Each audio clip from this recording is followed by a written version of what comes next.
Welcome, welcome, welcome. This is Jim Dar's Tone Shifter channel, where we show you how to take any guitar and make it sound and play better.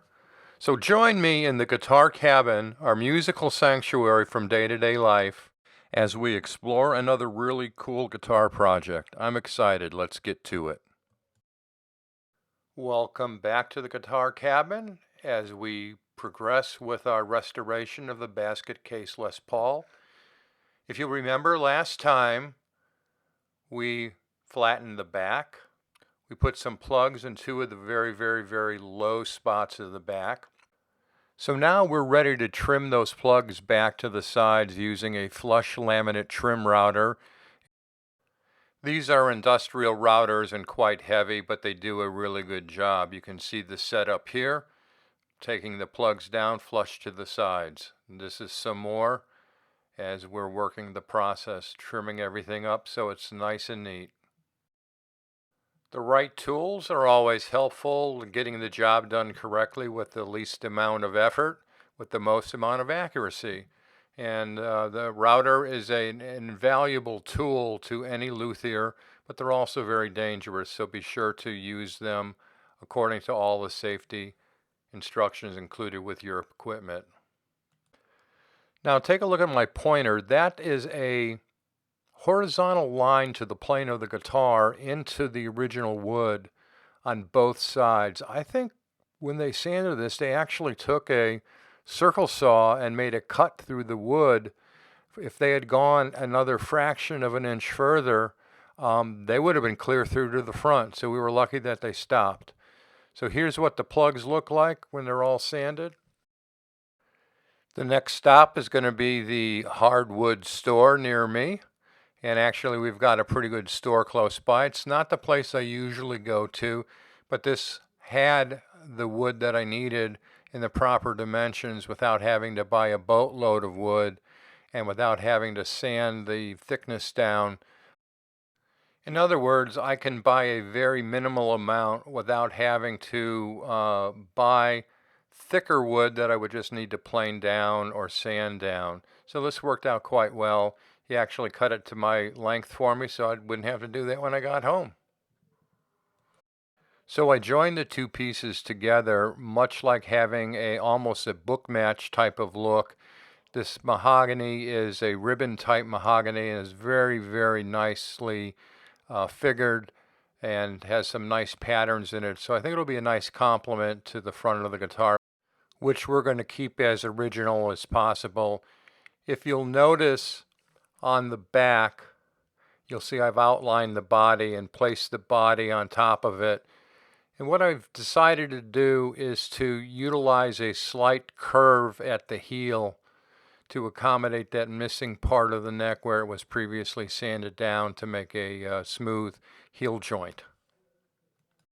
You can see by doing this I lose only a minimal amount of wood at the heel, the cutaway, but I gain tremendous stability in the existing tenon joint that's in the guitar.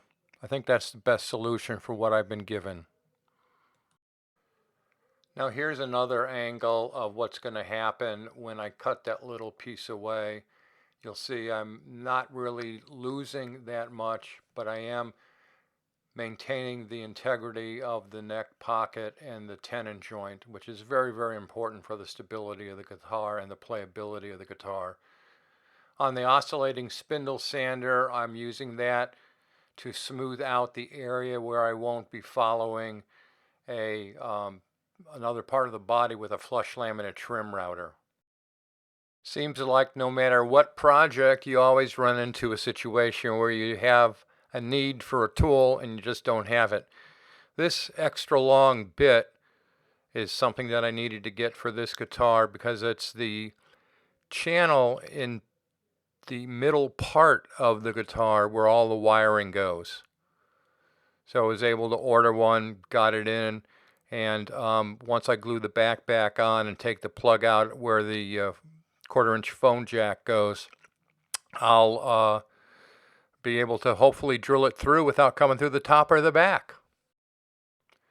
Now, once I spread the glue on the two pieces to be glued together, I don't want any excess glue coming from the back of the guitar in through any of the control cavities up front. In other words, if I get some glue that oozes out through there, it's a bear to get out, and especially when I want to preserve that front finish as much as possible.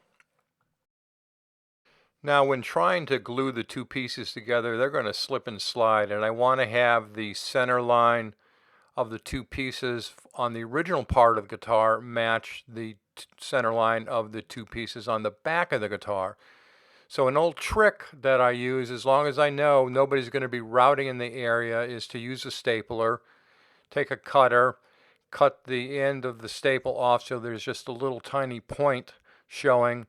Do one at either end of the guitar, and then fit it together and glue it up, and it won't slide. So you have to put it together so it matches to exactly where you want it to go, and then just put a little pressure and then clamp. It works like a charm, but don't do that if you're using it in a place where it might be routed out again potentially. A spider's nest almost. It's very interesting and artsy to look at. And let's not forget why we're doing this. We're restoring a Les Paul so somebody can enjoy playing on it one more time.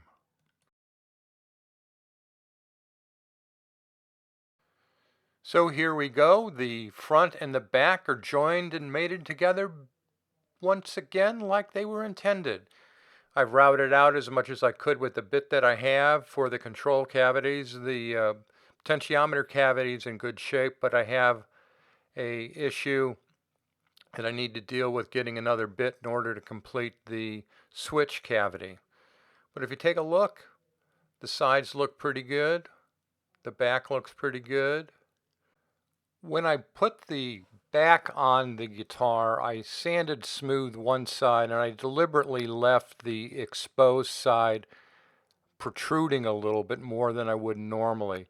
So I'm going to take that down in the drum sander to the point where I'm shooting for a little bit under 1 3/4 of an inch, depending upon the tap tones that I get out of the guitar. Now this picture actually looks like the back is a little wavy. It's actually not. It's the lighting and the figuring of the wood that's causing this effect. You can also see the modification that I made where the neck joins the body in terms of rounding out that hard corner. I think that was the best situation to give me the integrity that I needed. The jack plug hole has been drilled out, and you can see by my pencil marks about how much I'm going to actually bring the back down.